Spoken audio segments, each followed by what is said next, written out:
Alright, welcome back to another league race, this time with FTRL for round number 5 at Monaco. Oh boy. There's a lot to talk about with this one. Dry race, dry qualifying. That was the fear heading in, but My God, I struggled a lot. I love Monaco. I do. I really do. I struggled so much in the build up to this. This is what I'm running with in the end. You can see the setup. I really struggled. I don't know why. I've never been so far off the pace at Monaco in my life. It's been very difficult. We can go through some of it as we're talking. This is my final lap, so you can feel free to comment on how shit I am or where I'm losing so much time. But actually, do you know what? Just before we get into it, what am I trying to say? I backed out of this lap and did a second lap after, so I left enough fuel. Well, left enough fuel. They start you at 4 laps default, so I really struggled with a few traction zones. I really struggled with the car wanting to get away, especially this part of the track, Lowe's hairpin, and then heading into Portier. This part of the track really I struggled with a lot. I don't know. I can't fathom why I'm so far off the pace. My best time that I did in time trial was a 9.5, and I did a 9.8 in an online session. With time to find in that, I like a 9.5. I think was possible if I maximized everything. Now I know part of it is because look, when the real thing, there's damage. You know, there's you're not as inclined to push as much because you're afraid of knocking your front wheel off. Look at that. Oh, so I balked on the other lap. So now we're going to go for another one. I'm going to take you through it somewhat and kind of go through some of the bits. I'm losing so much time. So turn 1, not great. I could have taken more curb, but look, we're fine. I say we're fine. Not really, but anyways, up Beau Rivage and through Massenet. This part was okay. Nice turn in there into Casino Square and then down to Mirabeau. Then wide entry I try and maybe take up into early third. Again, not getting fully on the throttle. Better. Oh, I spun a little bit through there, but just really struggling, I think, to nail that low hairpin at times. And then this section as well is so difficult. But look at this. I'm barely up.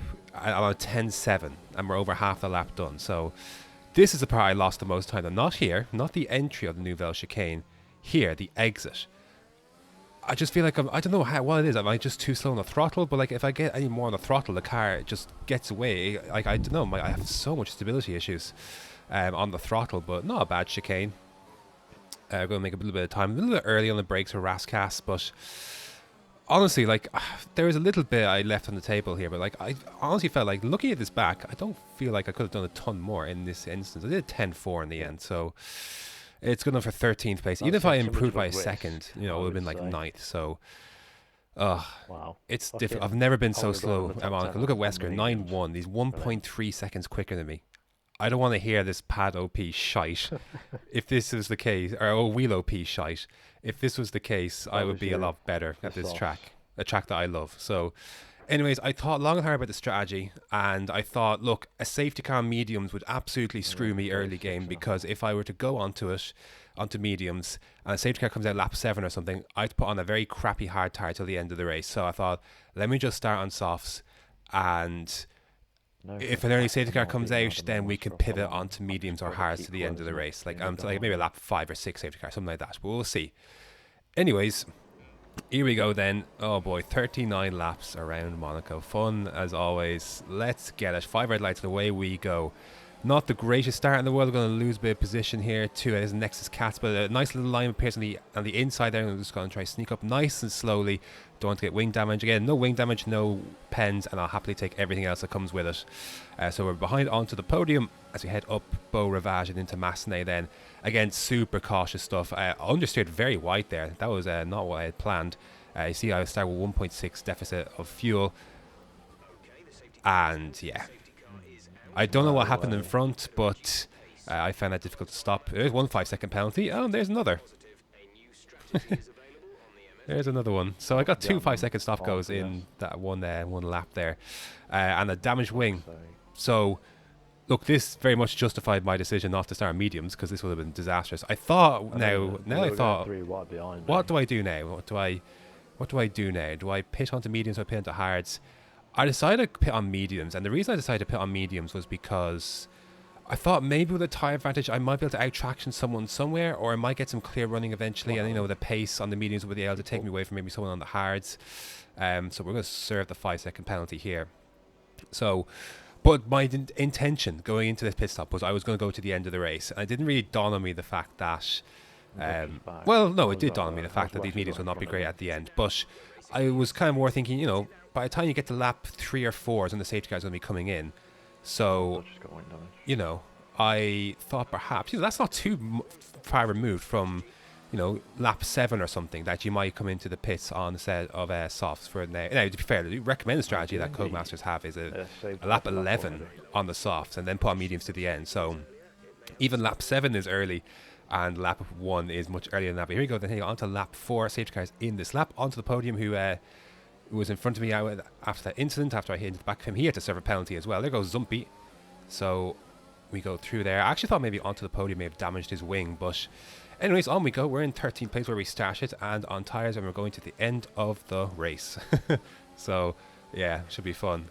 Tyres a little cold to start this lap, but just take it nice and easy, and we'll just run from there. Just run the race that we're supposed to run, and a lot of stuff will take care of itself. Not a lot happened. Lap 7, I'm still behind onto the podium. There's a few cars behind me. As we head through, there goes Brutus Beer. So he is around at the Nouvelle Chicane, so that's another position. So we're making some of these up gradually, and yeah, long race, and well, even longer now that I'm going to the end. So always a hoosh. Anyways, a couple more people will head into the pits soon enough with damage and such, and a couple of people did here and there. So lap 10, heading through, there's a big train up here, and I think it's because Aaron Taylor had wing damage, at least from what I heard from Sway, that he had wing damage. So we're kind of backed up here.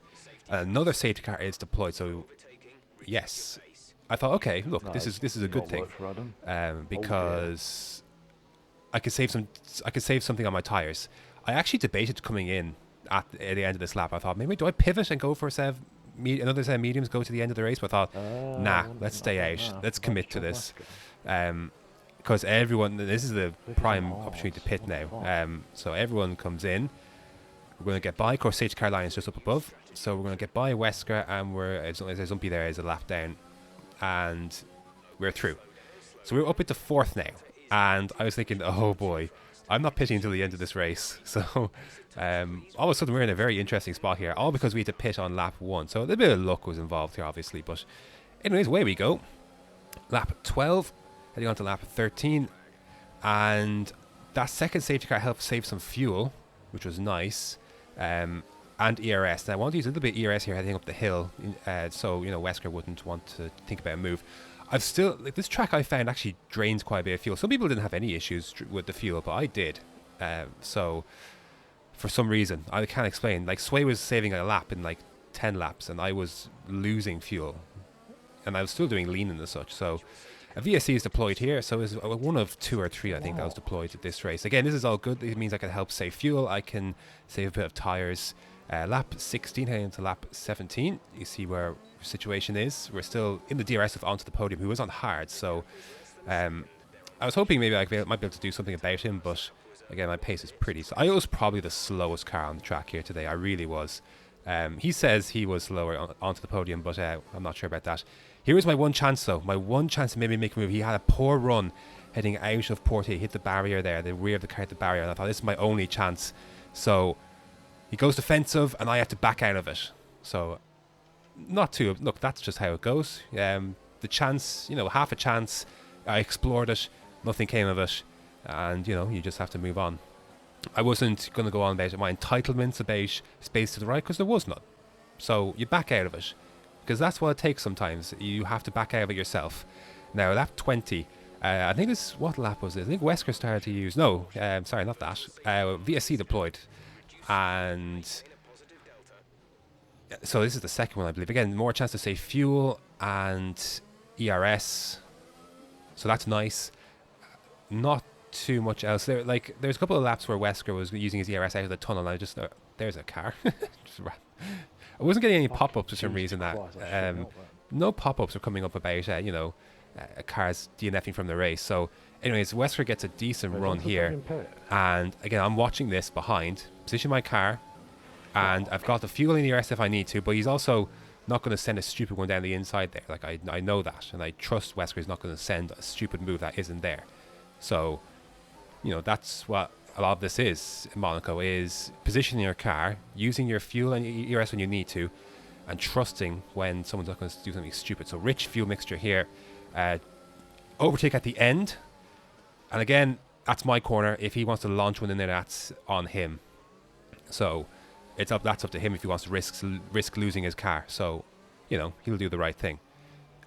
Heading on to lap 23, I'm out of DRS now onto the podium. This is a problem. This is a big problem now, because that helped save some fuel. The fact I had that DRS to keep me going. Now I have to tap into my reserves and use Rich a lot more. So I was worried about fuel come the end of this race. I really was. Again, Westbrook's only close, but again not close enough. And by this stage, my tires, the peak of them have slipped away. I can really feel that, and that's reflective in the gap that is building. That onto the podium is building. Meanwhile, my teammate Tico is just gone 36 seconds up the road. He's just gone. The easiest race of Monaco he might ever have in his life. Again, exit was decent. This is the one part of the track. Oh, there's a safety car. I think Adam and Cliffy came together. Cliffy came into the pit, I think, during this at some point during a VSC, and him and Adam came together, I believe. So they weren't too happy about it. But again, what this did for me was okay, now I'm going to be safe on fuel. Even if I was technically safe on fuel, in my mind I was safe on fuel.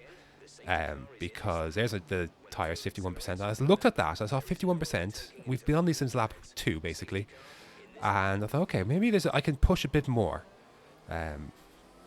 Anyways, we're away racing. Now this is the home stretch. I can feel the home stretch now. I can feel that I can actually do this. Well, not that I believe I couldn't do it, but the safety car will segment the race a bit, and this is the last leg, so I just have to survive, and that's it. I have one warning at this stage, and I forgot I had an unserved 5-second penalty, but alas. Big moment there, heading out of the Nouvelle Chicane. Wesker's on the outside. I go down the inside and defend that place. A little bit of contact. Now, Wesker was not happy with that after the race. I can understand why. He was on the outside. He was ahead, technically, on the outside. That's not an overtaking place. That move was not done. You can't say that was his corner or that the move was done on his end. And I had the inside line. I braked later. I felt like that was my corner to defend, and I could defend it. And Wesker saying afterwards that if he doesn't get out of that, he crashes. Well, that's part of racing. You have to get out of the move sometimes, because the reason why I can be able to avoid so many incidents is because I know when to get out of it, and I'm good at avoiding it. I just know when to stop. Big moment. These tires are done. They're absolutely done. When I'm racing, it's you have to live with the fact that it's in your hands a lot of the time, and sometimes it's your choice not to have a crash. Heading on to lap 35 again. This is rich fuel mixture, so we're good. A little bit of ERS left, which is always draining. So that's what it takes two to tango. You have to do your part as well to avoid accidents, and that means getting out of it when you have to, even if you're not always pleased with the fact you have to do so. Again, though, good runs out of, again, this is the main issues with the tunnel and out of the Nouvelle Chicane, basically. So there's my defending points right there. So I can understand. Look, I think more so he was just frustrated with the fact that he was behind me for so long in this race and couldn't get by. And he was so much quicker. And I think that's why he was a little bit frustrated. I think that defensively was perfectly fine, in the sense that it was my corner to defend. And I turned in early to a corner that could have easily spat me out with a front wing missing. I put my car and my balls on the line for that defensive move, and I was braver. So I don't feel any regrets about it.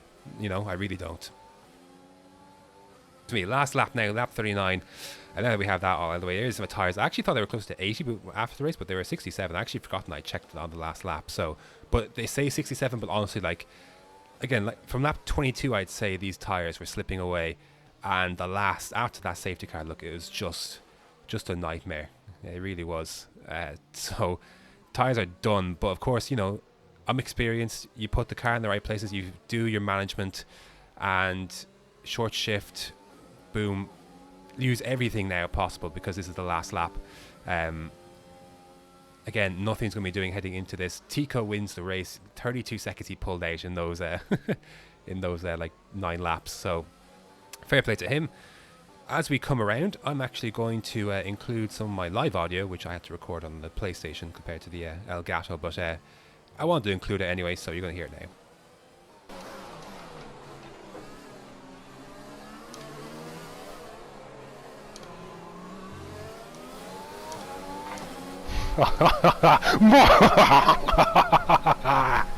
Very nice. Yes, very happy indeed. I ended up going back to P5 because of the uncertain 5-second penalty from lap 1. So, but I knew that that should be removed. That should be removed. So that may have been one of my best ever league racing drives. Right. I've had some good victories over the past. I've had some good results where I've pulled out overtakes. But the great drives are always measured by, you know, the pace that you don't have and pulling out a result that you did not think was possible or shouldn't have pulled out. And I should not have been able to pull out a P3 from my pace. But things worked out, you know. Things worked out. I got lucky at the start. I got lucky the second safety car allowed others to pit, and then I could end up taking advantage of that. And I could go, you know, I could just, because I had already pitted on lap 1, so I could just go on. So, you know, I benefited from that, absolutely. But I also managed the tyres well enough that, you know, they didn't puncture or die completely, that everyone just waved through. I managed my fuel, I managed my ERS. I barely went into overtake, only to defend. You know, that was one of my best league racing drives. To get P3 with my pace as it is, especially on the day, you know what? I think that's one of my best league races ever. So I'm really happy with that. As yeah, we'll take a look at the standings now. Surprise! It's like 2 days later. But oh well. The stewards result finally came through. I wanted to wait on the stewards result before I ended up posting this. So 5-second penalty was removed. There's some confusion about it because I think it was thought I was appealing both of them, but it was actually the second one because there's no point. Like the first one was already served. There's nothing you can do about it. Safety car comes out, the game changes. So it was actually just the second one I was appealing, but it was a successful one nevertheless, which means we do finish in third. So happy days, as it should have been. You know, obviously you don't have to be a genius to see that was a nonsense penalty, but yeah, just now it's nice and official now. So this is the reflective standings. Now you can see we're in 6th place, 58 points tied there with onto the podium, who really is emerging as I guess the person I think I have to beat this year. I think he really is.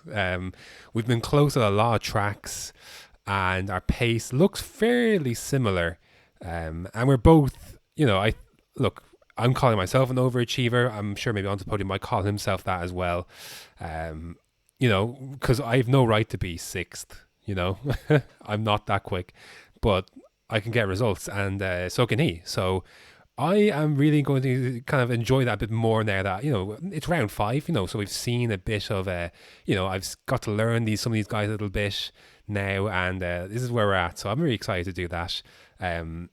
Constructors, you see 134 points, nice haul of points there for Racing Point. Woo! Happy days, and again, the sweep is going to continue with Tico 4 up in qualifying, and I don't think that will change all season long. It'll be a miracle. Could you imagine? If I was him, I'd feel so bad if I got out qualified by me.